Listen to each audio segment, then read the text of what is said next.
opioid crisis started when a group of evangelical health practitioners, nurses, and pain specialists very appropriately got involved in developing pain protocols for cancer patients.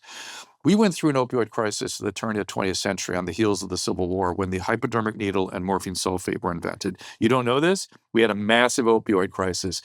Somewhere between 10 and 20,000 doctors were put in prison because of the Harrison Narcotic Act, which was to stop doctors from prescribing opiates to opiate addicts.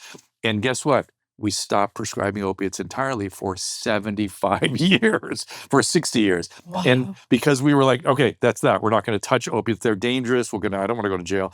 And we weren't even aware, by the time I got trained, I wasn't aware why there was such a bias against opiates.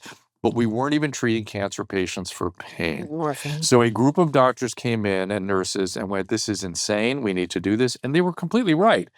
But then they went, hey, there shouldn't be any pain anywhere ever. Oxycodone to OxyContin. Just they literally said, we decided we were a white hat profession, meaning we were heroes and we were evangelists and we were going to save the world from pain. There should never be any pain ever experienced by any American ever under any circumstances. That's literally what their philosophy was. Then, as those winds started blowing and the drug companies, duplicitous, kind of get involved with it, kind of getting their hands on those guys, a couple of wise attorneys in Florida, North Carolina, and California said, hey, they're not treating pain well enough. There's a discipline now for treating pain. I've got an old man that died of prostate cancer, and he was miserable for 3 weeks, and the family's pissed. Let's go sue that doctor. No, let's not sue him for malpractice. Let's sue him for criminal negligence and elder abuse and For not giving the drugs? For not giving opiates. God. And he was threatened with prison and $1 million fine, and they won. Then they did in Florida, and they did in California.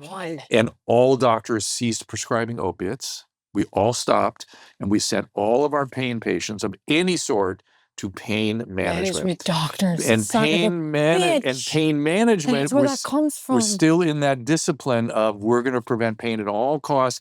And beware evangelical physicians who go around the country evangelizing for something. Does this sound familiar to you? Have we recently been through something where a doctor went around the country evangelizing for something? What are you thinking about? Fauci. There was somebody actually worse that was related to Fauci that was in his little team who actually went around the country and evangelized to every governor in every state. Was it Morenz, was it? Birx. Okay. She went to every governor and evangelized for lockdowns. That's how the lockdowns happened. Certainly got our governor here whipped up. 2 years of lockdowns. So what these pain guys did, back to the opiates, is then once they had control of it, once they were sort of in this position of superiority and they were being sent by drug companies all over the country to give lectures to fellows and students and stuff about the importance of pain management, they got control of the regulators. First was the VA. They adopted the policy that pain is the 5th vital sign. Do you remember that? No, Doc, I don't know anything about pain it. became, I was doing lunges then. Pain became a 5th I think I was worried about the bottom of my ass, maybe at this one. The lower region of which still bothers me.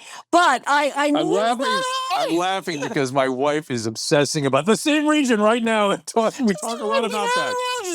And by the way, for men that has begged, I try to reassure her all the time. I'm walking behind you. I like what I see. That roll doesn't mean shit. But okay, you guys are preoccupied when we were talking about this. I'm sorry. I'm here now. So what part of the story was I in? So the pain is the vital sign. Yeah. So then that got adopted by the VA, then the insurance companies, then the state medical societies, then the local departments of mental health, and then the ER discipline. Then every professional discipline took it on. It just